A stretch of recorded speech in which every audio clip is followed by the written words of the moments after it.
Kevin Gallagher is the director of the Global Development Policy Center at Boston University. He also wrote the book, The China Triangle. I asked him about ties between China and Latin America. The relationship has taken a new stage.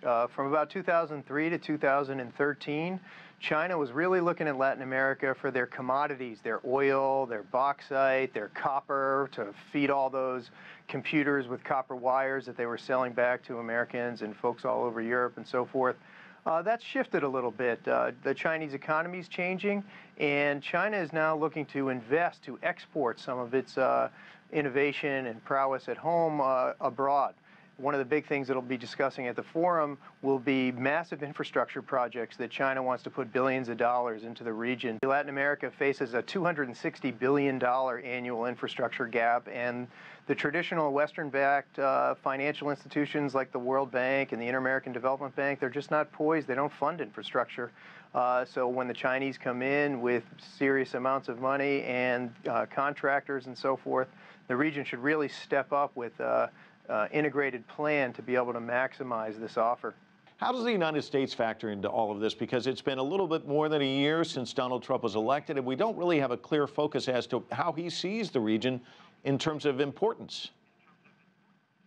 Yeah, it's hard to read the president on how he sees the region, but certainly the region sees the president looking to build a wall in between the United States and Latin America and making the Latin Americans pay for it.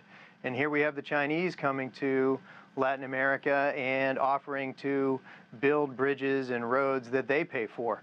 And that has some long-term repercussions that I think we'll feel as Americans for a long time.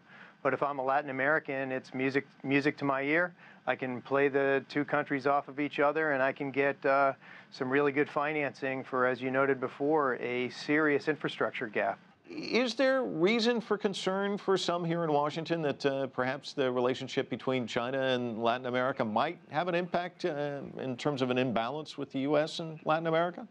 The Chinese aren't looking to pose a threat to the United States. They're just going upon their business. They're becoming a global country. They have global economic interests, and they want to make economic ties with some of their best customers. The South Americans, those countries below the Panama Canal, their #1 trading partner is China.